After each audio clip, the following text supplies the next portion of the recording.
नमस्ते दोस्तों। मेरा नाम अर्जुन है और मेरी उम्र 28 साल है। इस समय मैं अहमदाबाद, गुजरात में रहता हूँ। पहले मैं राजस्थान के एक छोटे से कस्बे का रहने वाला था, लेकिन एक हादसे के बाद मुझे अपना गांव छोड़कर यहाँ आकर बसना पड़ा। तब मैं सिर्फ 8 साल का था जब मेरी जिंदगी की यह कहानी शुरू हुई। उस वक्त हमारे घर की हालत बहुत खराब थी। मेरी माँ एक घर में नौकरानी का काम करती थीं। मेरे पिताजी का देहांत तब हुआ जब मैं बहुत छोटा था और तब मेरी पढ़ाई भी ठीक से नहीं हो पा रही थी, तो माँ ने मुझे घर के छोटे-मोटे कामों में हाथ बंटाने को कहा। मेरे पिताजी का निधन मेरे जन्म के कुछ साल बाद ही हो गया था। उनकी तबीयत अचानक बिगड़ गई थी। फिर जब मैं 9 साल का था, मेरी माँ को कैंसर हो गया। तभी से मैं अकेला ही अपनी जिंदगी की जंग लड़ रहा था। मेरी माँ गांव के एक बड़े घर में झाड़ू पोंछा करती थीं, जो हमारे झोंपड़े से ज्यादा दूर नहीं था। फिर जब मैं 10 साल का हुआ, तो माँ ने सोचा कि अब मुझे भी उनके साथ उस घर में कुछ काम करना चाहिए। शुरू-शुरू में मैं वहाँ सिर्फ बर्तन साफ करता था, लेकिन धीरे-धीरे मैंने कपड़े धोना और बगीचे में पानी देना भी सीख लिया। फिर उसी साल मेरी जिंदगी में एक और बड़ा झटका लगा। मेरी माँ भी मुझे छोड़कर चली गईं। एक बार काम करते वक्त उनकी छाती में तेज दर्द उठा था। हमने सोचा कि थकान की वजह से होगा, लेकिन जब तक हमें पता चला कि यह कैंसर है, तब तक बहुत देर हो चुकी थी और एक दिन माँ की मृत्यु हो गई। उन दिनों मैं बहुत उदास और अकेला रहने लगा था। मुझे समझ नहीं आ रहा था कि अब मैं कैसे जिंदा रहूंगा। अब मैं पूरी तरह से अनाथ हो गया था। हमारे पास रहने के लिए जो छोटा सा झोपड़ा था, वह भी माँ के जाने के बाद गांव वालों ने छीन लिया। लेकिन जैसा कि कहते हैं, जब जिंदगी में सब कुछ खत्म लगे और दुनिया आपको ठुकरा दे, तब ऊपर वाला कोई न कोई फरिश्ता जरूर भेजता है। मेरे साथ भी ऐसा ही हुआ। माँ के अंतिम संस्कार के बाद मुझसे मिलने आई मेरी चाची सुनीता, जो मेरे पिता की छोटी बहन थीं। वह एक विधवा महिला थीं। उस समय उनकी उम्र 25 साल थी।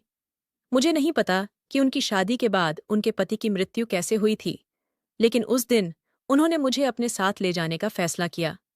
वैसे, जब तक मेरे पिताजी जिंदा थे, सुनीता चाची कभी-कभी हमारे घर आया करती थीं, क्योंकि वह पिताजी की इकलौती बहन थीं। फिर माँ के निधन के बाद उन्होंने मुझे अपने घर चलने को कहा। तब उन्होंने वादा किया कि वे मुझे पढ़ाई करवाएंगी, और यह सब वह मेरे पिताजी के साथ अपने भाई-बहन के रिश्ते की खातिर कर रही थीं। उनकी बात सुनकर मेरी आंखें भर आईं, क्योंकि तब मुझे लगा कि भगवान सचमुच मेहरबान है। जब सब कुछ छिन जाता है, तब भी कोई रास्ता जरूर बनता है। अब मैं सड़कों पर भटकने से बच गया था। फिर सब कुछ जल्दी-जल्दी हुआ और मैं सुनीता चाची के घर रहने चला गया। उनका घर बहुत खूबसूरत था। ज्यादा विशाल तो नहीं, लेकिन बहुत साफ-सुथरा और प्यार से सजाया हुआ था। घर में एक छोटा सा कमरा भी था, और उन्होंने कहा कि हम दोनों उसी कमरे में रहेंगे, ताकि मुझे रात में डर न लगे। शुरू में मैं हिचकिचाया और मैंने मना भी किया। मैंने कहा कि मुझे तो बाहर आंगन में भी सोने में कोई परेशानी नहीं।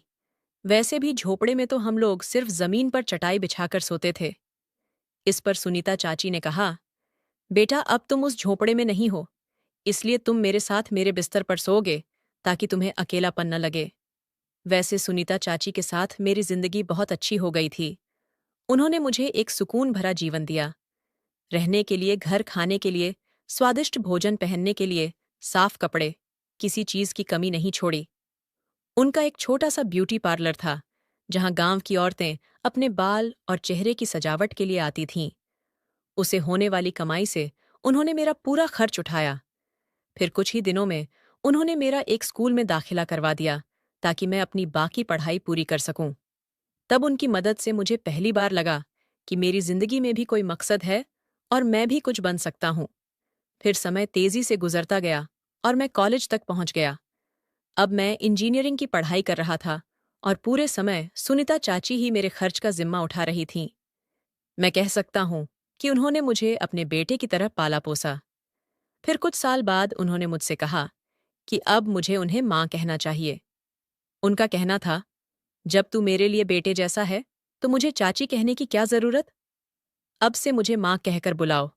तब मैंने भी खुशी-खुशी उन्हें माँ कहना शुरू कर दिया। उस वक्त मैं 23 साल का हो गया था।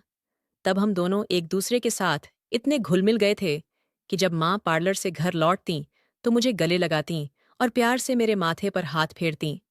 तब मुझे यह सब आम बात लगती थी, क्योंकि एक माँ अपने बेटे को जैसे चाहे वैसे प्यार करती है।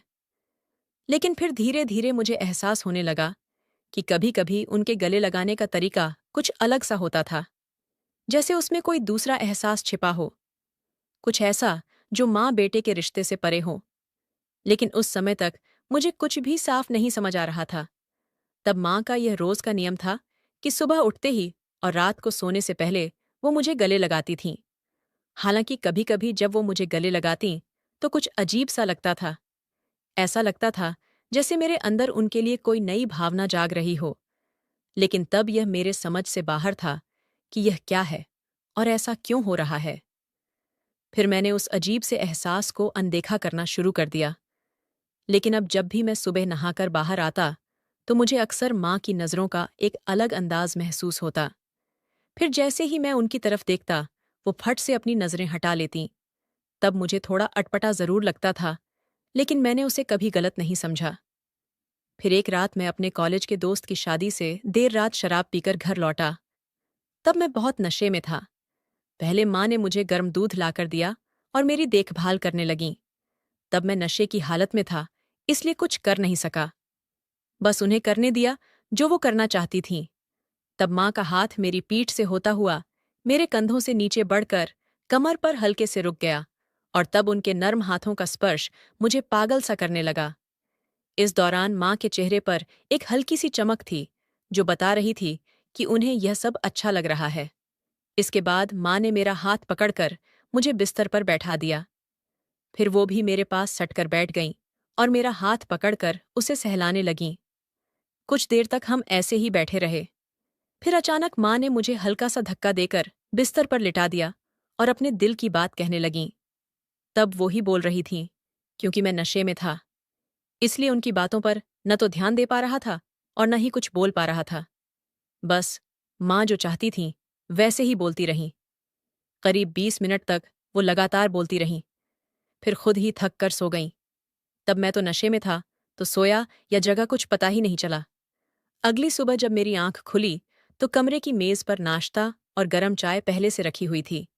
तब चाय की महक पूरे कमरे में फैली हुई थी। फिर जैसे ही मैं बिस्तर से उठा, मुझे अपनी कमर में एक अजीब सा दर्द हुआ। तभी मेरे मुंह से निकल गया, हाय राम। तभी माँ ने हल्के से मुस्कुराते हुए कहा, गुड मॉर्निंग बेटा, क्या हुआ? नींद कैसी रही तुम्हारी? इस पर मैंने कहा, माँ, नींद का तो पता नहीं, लेकिन मेरी कमर में दर्द हो रहा है। ऐसा लग रहा है जैसे कुछ भारी उठाया हो। इस पर माँ ने कहा, बेटा लगता है कल रात तुमने कुछ ज्यादा ही पी लिया था। ठीक तो हो ना बेटा? तभी मैंने गौर किया कि उस वक्त मेरे कपड़े बदले हुए थे, जबकि मुझे याद था कि रात को जब मैं पीकर आया था तो कुछ और कपड़े पहने थे। फिर भी मैंने उस बात को टाल दिया और उनकी बात का जवाब दिया, मैं ठीक हूं माँ, और नींद भी अच्छी थी। इसके बाद मैं आंखें मलते हुए और उबासी लेते हुए उनसे पूछ बैठा, आपने नाश्ता कर लिया क्या? और हाँ, नाश्ते के लिए शुक्रिया। इस पर उन्होंने जवाब दिया, हाँ, मैंने तो खा लिया। बहुत भूख लगी थी और तुम्हें जगाया नहीं, क्योंकि तुम देर से लौटे थे। रात के 12 बज गए थे। सोचा कि तुम्हारी नींद पूरी हो जाए। तब बातों के बीच मैंने नाश्ता शुरू किया, और नाश्ते के दौरान ही मैं यह सोच रहा था कि पिछले रात की बातें याद करूं। लेकिन तब मुझे बस इतना ही याद आया कि मैं बहुत नशे में था और माँ गर्म दूध लेकर आई थीं, और तभी मैं लड़खड़ाकर गिरने वाला था कि माँ ने मुझे थाम लिया। इसके बाद क्या हुआ कुछ याद नहीं। खैर, अगले कुछ दिनों तक सब कुछ सामान्य ही चलता रहा। तब मैं पढ़ाई और नौकरी की तलाश में लगा रहा। लेकिन तभी एक दिन एक अनचाही घटना हो गई। मैं एक कंपनी में नौकरी के लिए इंटरव्यू देकर लौट रहा था। तभी रास्ते में एक साइकिल वाले ने मुझे टक्कर मार दी। सौभाग्य से तब घर ज्यादा दूर नहीं था, क्योंकि वह हादसा हमारे घर से बस 2 किलोमीटर की दूरी पर हुआ था। टक्कर इतनी जोर से लगी थी कि मैं बेहोश हो गया। तब मेरी आखिरी याद बस इतनी थी कि आसपास के लोग शोर मचा रहे थे और कोई मदद के लिए चिल्ला रहा था। उसके बाद मुझे कुछ याद नहीं। फिर जब मुझे होश आया, मैं अस्पताल में था। पूरे शरीर में तेज दर्द था, तब मैं हिल भी नहीं पा रहा था। सिर में भी भारीपन था, इसलिए आंखें खोलना मुश्किल हो रहा था। तब मैं चुपचाप लेटा रहा। तभी मैंने माँ की धीमी आवाज सुनी, जो मेरे पास ही बैठी थीं। वो मेरा हाथ पकड़े हुए बोल रही थीं, अर्जुन प्लीज उठ जाओ। एक पूरा दिन बीत गया, तुम्हें बेहोश हुए। मैं तुमसे कुछ कहना चाहती हूँ, तुम्हें सीने से लगाना चाहती हूँ। तब वो रोते हुए कह रही थीं, अर्जुन काश तुम समझ पाते कि मैं तुम्हें कितना चाहने लगी हूं, एक माँ की तरह नहीं, बल्कि उससे कहीं ज्यादा। हालांकि मुझे पता है कि तुम ऐसा कुछ नहीं सोचते, लेकिन मेरे लिए यह एहसास बहुत गहरा है। और कल रात जब तुम नशे में थे, तो तुम्हें नहीं पता कि क्या हुआ था। तब वो और भी बहुत कुछ धीरे धीरे मेरे कानों में कहती गईं। शायद उन्हें लगा कि मैं कुछ नहीं सुन रहा, लेकिन मैं सब सुन रहा था। उनकी बातों से मेरा मन बहुत उलझ गया, लेकिन उन शब्दों में एक अजीब सी गर्माहट और अपनापन भी था। और न जाने क्यों उस पल मुझे एक राहत सी मिली। लेकिन उसी वक्त मेरे मन में एक अनजाना डर भी जागा, क्योंकि जो बातें मैंने सुनी थीं उसने मेरे दिल और दिमाग को उलझा दिया था। अब मैं अंदर से बेचैन हो रहा था, इसलिए मैंने जानबूझकर अपनी आंखें खोल दीं और बोल पड़ा, माँ, क्या वो सब सच था जो मैंने अभी सुना? क्या आप मुझे एक बेटे से भी ज्यादा चाहने लगी हैं? और कल रात को आपने क्या किया? मैंने तो हमेशा यही माना कि आपका इरादा साफ है। आप सिर्फ माँ की तरह मेरा ख्याल रख रही हैं। लेकिन अब लग रहा है कि आपने जो कुछ मेरे लिए किया, वो सब किसी और वजह से था। तब मेरे सवाल में गुस्सा भी था और तकलीफ भी। तब मेरी बात सुनते ही माँ की आंखों में आंसू आ गए। फिर भी उन्होंने नरम आवाज में कहा, अर्जुन, बेटा अब तुम्हें कैसा लग रहा है? मैं बहुत डर गई थी। कितना इंतजार किया कि तुम होश में आओ। मैंने उसकी बात को बीच में ही काट दिया और कहा, पहले मेरे सवाल का जवाब दो। क्या वो सब सच था जो तुमने मुझसे कहा था? उसने धीरे से जवाब दिया, हाँ, बिल्कुल वैसा ही है जैसा तुम समझ रहे हो। लेकिन मैं चाहता हूं कि तुम मेरी भावनाओं को समझो। उसके चेहरे पर घबराहट और संकोच साफ दिखाई दे रहा था। फिर उसने मुझे एक गिलास नींबू पानी थमाया और आसपास देखने लगा, शायद इस डर से कि कोई हमारी बात सुन न ले। मुझे भी लगा कि क्लिनिक में इस तरह की बातें करना सही नहीं है। मैंने कहा, तुम जरा बाहर जाओ, मुझे थोड़ा आराम करना है। फिर मैंने करवट बदली और दूसरी तरफ लेट गया। कुछ दिनों तक क्लिनिक में रहने के बाद हम अपने घर वापस आए, लेकिन घर पहुंचने के बाद भी मैं उससे खुलकर बात नहीं कर पाया। मन के भीतर कुछ टूट सा गया था। जिसे मैंने अपने माँ जैसा माना, उसने मुझे एक अलग नजरिए से देखा। ये सोचकर मैं परेशान था। मैं खुद को बहुत अकेला महसूस कर रहा था। उस समय मेरी तबीयत अभी पूरी तरह ठीक नहीं हुई थी। माँ ही मेरी देखभाल कर रही थीं। खाना खाने में भी उनकी मदद लेनी पड़ती थी। हालांकि कपड़े बदलते वक्त मैं खुद संभाल लेता था। कई दिन ऐसे ही गुजर गए। घर का माहौल कुछ ठंडा ठंडा सा रहा, लेकिन माँ ने कभी न शिकवा किया, न ही अपनी थकान का जिक्र किया। धीरे धीरे हालात सामान्य होने लगे। फिर मेरी सालगिरह का दिन आया। मुझे नहीं लगा था कि उस दिन कुछ खास होगा, लेकिन जब मैंने देखा कि माँ ने मुझे एक नया गिटार तोहफे में दिया, वही गिटार जिसके लिए मैं महीनों से पैसे जोड़ रहा था, तो मैं हैरान रह गया। उस पल की खुशी को शब्दों में बयान करना मुश्किल है। मुझे संगीत का बहुत शौक था और उस गिटार से मैं अपने सपनों को हकीकत में बदलना चाहता था। सालगिरह के बाद मेरा मन माँ के लिए नरम पड़ने लगा। मैं फिर से उनके करीब आने लगा। मुझे पता था कि माँ मुझे एक बेटे से कहीं ज्यादा चाहती थीं। दोस्तों, आपको बता दूं कि घर में मुझे सिर्फ आराम करना पड़ता है। बाकी सारा काम माँ खुद करती हैं। मुझे कुछ करने की इजाजत ही नहीं देती। एक रात मैं अपने कमरे में बैठा कुछ सोच रहा था। तभी माँ की मौजूदगी का एहसास हुआ। वह कमरे में दाखिल हुईं। उनका चेहरा थका हुआ था और वह हल्के हल्के खांस रही थीं। वह चुपचाप कुर्सी पर बैठ गईं। मैंने चिंता से पूछा, क्या हुआ माँ? आपकी तबीयत तो ठीक है ना? लगता है ब्यूटी पार्लर में बहुत मेहनत कर ली। आपको विश्राम की जरूरत है। उन्होंने हल्की मुस्कान के साथ कहा, मैं ठीक हूं बेटा, फिक्र मत कर। बस थोड़ा थक गई हूं। शायद सोने की जरूरत है। तुमने रात का खाना खाया ना? मैंने हामी भरी। हाँ, खा लिया। उन्होंने धीरे से कहा, अच्छा है, तुमने अपना ध्यान रखा, भले ही मैं घर पर न थी। अब मैं सोना चाहती हूँ। तुम भी सो जाओ। मुझे माँ पर बहुत दया आई। लगा कि मेरी वजह से उनकी तबीयत बिगड़ी। मुझे एहसास हुआ कि अब उनकी देखभाल करना मेरा फर्ज है। उस रात मैंने फैसला किया कि सुबह तक उनके पास रहूंगा। मैं जागता रहा जब तक वह सोती रहीं। कुछ दिनों बाद उनकी सेहत में सुधार हुआ।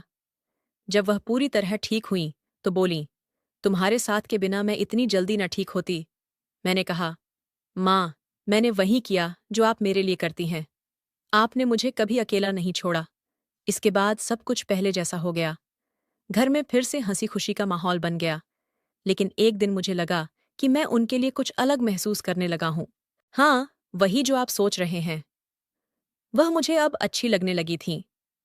रात को नींद आने के बाद मैं उन्हें देखने लगा। अब मैं खुद को उनका बेटा नहीं मानता था, क्योंकि वह मेरे लिए एक ऐसी औरत थीं जिसे मैं पूरे दिल से चाह सकता था।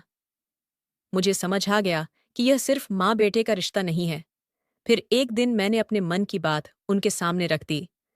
पहले उन्हें भरोसा नहीं हुआ। वह बोलीं, ये ठीक नहीं है बेटा। मैंने जो किया वह गलत था। लेकिन अब हम माँ बेटे जैसे हैं। मैंने पूछा, जब मैं क्लिनिक में था तब आपने कहा था कि आप मुझसे बहुत प्यार करती हैं। उस रात जब मैं नशे में था आपने वही दिखाया था ना? क्या उसका मतलब वही था जो मैं सोच रहा हूं? क्या आप इसलिए मुझसे प्यार करती हैं क्योंकि आप मुझे अपना हमसफर बनाना चाहती हैं? मेरे सवाल पर वह खामोश हो गईं। फिर धीरे से बोलीं, हाँ अर्जुन, मैंने तुमसे वैसा ही प्यार किया जैसा तुम सोच रहे हो। लेकिन जब तुम नाराज हुए और मेरे प्यार को ठुकराया तो मैंने खुद को समझाया कि यह गलत है और इसका कोई भविष्य नहीं। मैंने उनकी आंखों में देखकर कहा, गलत क्यों कह रही हो? आप मेरी सगी माँ नहीं हो। मैं आपका खून का बेटा नहीं हूं। इस दुनिया में मेरा कोई और नहीं, बस आप हो। मैंने अपने सारे जज्बात उनके सामने रख दिए। पिछले दिनों मैंने खुद से बार बार सवाल किया था और अब मुझे यकीन हो गया कि मैं भी उनसे प्यार करने लगा हूं। आज मैं ये बात साफ साफ कह रहा हूं। उस दिन के बाद हमने अपने रिश्ते को एक नया नाम दिया और प्रेमी बन गए। ये सिर्फ दिल की बात नहीं थी, हमने इसे सच करने का फैसला किया। अगले दिन मैं सुबह सुबह बाजार गया। मन में थोड़ी हिचक थी, लेकिन उत्साह भी था। एक छोटी सी हस्तशिल्प की दुकान पर रुका, जेब से नोट निकाले और गिने। वहां एक सुंदर लॉकेट दिखा जिस पर नन्हा सितारा बना था। मैंने उसे खरीद लिया। फिर पास की दुकान से हरी रेशमी साड़ी ली जिसके किनारे सुनहरी कढ़ाई से सजे थे। दुकानदार ने हंसकर पूछा, क्या शादी की तैयारी है भाई? मैंने हल्के से सिर हिलाया, क्योंकि मेरे मन में सुनीता की छवि थी। घर लौटकर मैंने सुनीता को सब दिखाया। उनकी आंखें खुशी से भर आईं, लेकिन वह धीरे से बोली, अर्जुन, मुझे डर लग रहा है। अगर गांव वालों को पता चला तो क्या सोचेंगे? मैंने उनका हाथ थामा और कहा, अब हमें दुनिया की परवाह नहीं करनी। हमारा प्यार सच्चा है और हम इसे ईश्वर के सामने पूरा करेंगे। उस रात हमने घर के आंगन में एक छोटा सा पूजा स्थल बनाया। सुनीता ने हरी साड़ी पहनी और मैंने अपनी सबसे अच्छी कुर्ता पायजामा। न कोई पंडित था, न कोई शोर शराबा, जस्ट हम और हमारा यकीन। मैंने उनके माथे पर चंदन लगाया और लॉकेट पहनाया। तारों को साक्षी मानकर हमने एक दूसरे से वादे किए। उस पल से हम जीवन साथी बन गए। आज हमारी पहली रात थी। कमरे को गेंदे के फूलों और दियों से सजाया। सुनीता संकोच कर रही थीं, लेकिन उनकी हंसी में शांति झलक रही थी। हम बातें करने लगे और रात के 1 बज गए। जब मैंने उन्हें पास आने का इशारा किया, वह शर्माकर कुर्सी पर बैठ गईं और बोलीं, आज बहुत थक गई हूं अर्जुन। तुम्हें नींद नहीं आ रही? मैंने हंसकर कहा, नहीं मेरी जान थका नहीं, उल्टा जोश में हूं। ये सुनकर सुनीता खिलखिलाकर हंस पड़ी और अपना मुंह छिपा लिया। एक आंख से झांकते हुए बोली, मतलब मेरा हीरो आज मुझे चैन से सोने नहीं देगा? मैंने कहा, अरे मेरी प्यारी, तुम नींद की बात कर रही हो? आज हमारी पहली रात है। इसका क्या? मैं तो इस पल को यादगार बनाना चाहता हूं। फिर मैंने नकली उदासी दिखाई और मुंह फेर लिया। छोड़ो, तुम्हें नींद आ रही है तो सो जाओ। मेरे नसीब में ये रात नहीं। तभी सुनीता मेरे पास आईं, पीछे से मुझे गले लगाया और मेरे कंधे को हल्के से चूम कर बोलीं, मेरे राजकुमार, खुशी का मौका कभी भी बन सकता है, लेकिन आज का मौका अनमोल है। वह मुस्कुराईं। सच बताऊं, मैं भी यही चाहती थी। बस तुम्हें परेशान करने का नाटक कर रही थी। ये सुनकर मैं खुद को रोक न सका। हमारा प्यार परवान चढ़ा। पहले उनके साथ कुछ वक्त बिताया, फिर धीरे धीरे वो सब हुआ। वह नरम गद्दे पर लेटी थीं। उनकी खूबसूरती देखकर मैं मंत्रमुग्ध हो गया। फिर बिना कुछ सोचे सुबह 4 बजे तक उनसे बातें करता रहा। उन 4 घंटों में मैंने 5 बार उनके साथ दिल की बातें की और फिर हम एक दूसरे की बाहों में सो गए। अगले दिन सुनीता ने मुझे चाय पिलाई। उनके गले में लॉकेट और हाथ में कंगन देखकर मेरा दिल गर्व से भर गया। हमने समाज से छिपकर अपनी नई जिंदगी शुरू की थी। तब से हमारा रिश्ता और गहरा हो गया। कोई झिझक न रही, लेकिन ये ज्यादा दिन छिपा न रहा। गांव वालों को पता चलते ही चर्चाएं शुरू हो गईं। हमारे रिश्ते पर तरह तरह की बातें बनी। किसी को नहीं पता था कि हमने शादी कर ली है। प्यार छिपता कहाँ है, सो कुछ लोग कहने लगे कि सुनीता ने गलती की। वह मुझसे उम्र में बड़ी हैं, उन्हें समझदारी दिखानी चाहिए थी। गांव के कुछ लोग बोले, सुनीता को अपने दिल पर काबू रखना चाहिए था। कुछ औरतें कहने लगीं, अगर इतनी ही जरूरत थी तो कोई और रास्ता ढूंढ लेती। ऐसी तमाम बातें हुईं। हमने न कुछ सुना, न जवाब दिया। अपनी जिंदगी को प्यार और सुकून से भरने में जुट गए। शायद यही बात लोगों को और खटकने लगी। एक दिन सुनीता का भतीजा विवेक गुस्से में मुझसे मिलने आया। उसने पूछा, तू अभी जवान है, तेरी उम्र क्या है? मैंने कहा, हाल ही में 28 का हुआ हूं। अब मुझे प्यार की कीमत समझ आ गई है। वह तुनक कर बोला, कैसा प्यार, जिसमें माँ बेटे का रिश्ता भी दांव पर लग जाए? वह तेरी देखभाल करती है, तेरा खर्च चलाती है। बस यही तेरा प्यार है कि कोई तुझे संभाले? सुनीता ने गुस्से में कहा, बस कर विवेक, अर्जुन को ऐसा मत कह। वह नेक इंसान है। मैं उससे प्यार करती हूं। हमारा प्यार सच्चा है। हमें अपनी जिंदगी जीने दे। विवेक की मां ने कहा, रहने दो बेटा, ये कुल का नाम डुबोएगी। अब चुप रहो। सुनीता की जिद के आगे दोनों खामोश हो गए। गुस्से में तमतमाते हुए चले गए। विवेक ने जाते जाते कहा, सुनीता याद रख, जो तू कर रही है वो सही नहीं। हमारे परिवार का नाम भी इसमें घसीटा जा रहा है। सब तुझसे मुंह फेर लेंगे। उसके बाद भी गांव में बातें चलती रहीं। लोग कड़वी कड़वी बातें कहते, लेकिन उनका इरादा एक था। हमारा रिश्ता उन्हें मंजूर नहीं था। सब जानते थे कि सुनीता ने मुझे बेटे की तरह पाला था, प्रेमी की तरह नहीं। बात बढ़ी तो एक दिन गांव के एक लड़के से मेरी बहस हो गई। उसने हमारे रिश्ते पर भद्दी बातें की। अच्छा हुआ कि सुनीता ने मुझे रोक लिया और पंचायत के लोग आ गए, वरना मैं कुछ अनाप शनाप कर बैठता। आखिरकार हमने फैसला किया कि हमें यहाँ से चले जाना चाहिए। हमने उदयपुर को चुना ताकि चैन से जी सकें, लोगों की बातों से दूर। सुनीता ने अपना घर और अपनी छोटी सी दुकान बेच दी। उसी दौरान मुझे एक म्यूजिक स्कूल में नौकरी मिल गई, जो उदयपुर में ही था। हमने अपना सामान बांधा और उदयपुर पहुंच गए। धीरे धीरे हमारी नई जिंदगी शुरू हुई। मैंने स्कूल से कुछ पैसे उधार लिए और सुनीता के लिए एक नई हस्तशिल्प की दुकान खोली। अब हम अपने काम में मग्न थे और एक दूसरे के साथ थे, उन मुश्किलों से कोसों दूर। शुरुआत में नए शहर में कोई जानने वाला नहीं था। हमें खुलकर जीने का मौका मिला। हमने अपने फोन से सारी पुरानी तस्वीरें हटा दीं, क्योंकि अब हमारे लिए सिर्फ हमारा प्यार और साथ ही सब कुछ था। एक सुबह सुनीता दुकान में काम कर रही थीं। अचानक उन्हें कमजोरी महसूस हुई और वह बेहोश हो गईं। मैं घबरा गया और उन्हें डॉक्टर के पास ले गया। डॉक्टर ने जांच की और कहा, मुबारक हो, सुनीता गर्भवती हैं। हम दोनों अवाक रह गए। सुनीता 45 की थीं। हमें लगा था कि अब बच्चा नहीं हो सकता, लेकिन डॉक्टर ने सख्त लहजे में कहा, यह आपका पहला और आखिरी मौका है। इस उम्र में गर्भ ठहरना जोखिम भरा है। इसके बाद कोशिश की तो आपकी और बच्चे की जान खतरे में पड़ सकती है। मेरे मन में खुशी और डर दोनों उमड़ रहे थे। सुनीता ने मेरा हाथ जोर से पकड़ा और बोली, अर्जुन, अगर यह हमारा आखिरी मौका है तो मैं इसे पूरा करना चाहती हूँ। उनकी आंखों में वही जोश था जो उस रात दिखा था, जब हमने चुपचाप अपने प्यार को सींचा था। हमने बच्चे को अपनाने का फैसला किया। हम बेहद खुश थे। हमें और कुछ नहीं चाहिए था। एक बच्चा हमारे परिवार को पूरा करने के लिए काफी था। मेरी नौकरी अच्छी चल रही थी। सुनीता की दुकान से भी अच्छी आमदनी होने लगी थी। इससे हमने उदयपुर में एक छोटा सा घर खरीद लिया। अपने घर को हमने बड़े प्यार से सजाया। 9 महीने बाद हमारे घर में एक नन्हा बेटा आया। अब हम अपने बेटे के साथ खुशहाल जिंदगी जी रहे हैं। हमारा रिश्ता शायद आम नहीं था, लेकिन हमने दिखा दिया कि सच्चा प्यार उम्र की सीमाएं नहीं देखता।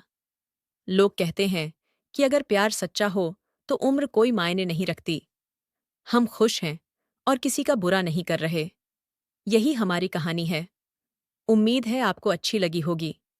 तो दोस्तों, ये थी हमारी छोटी सी कहानी। आपको कैसी लगी अपनी राय ज़रूर बताएं।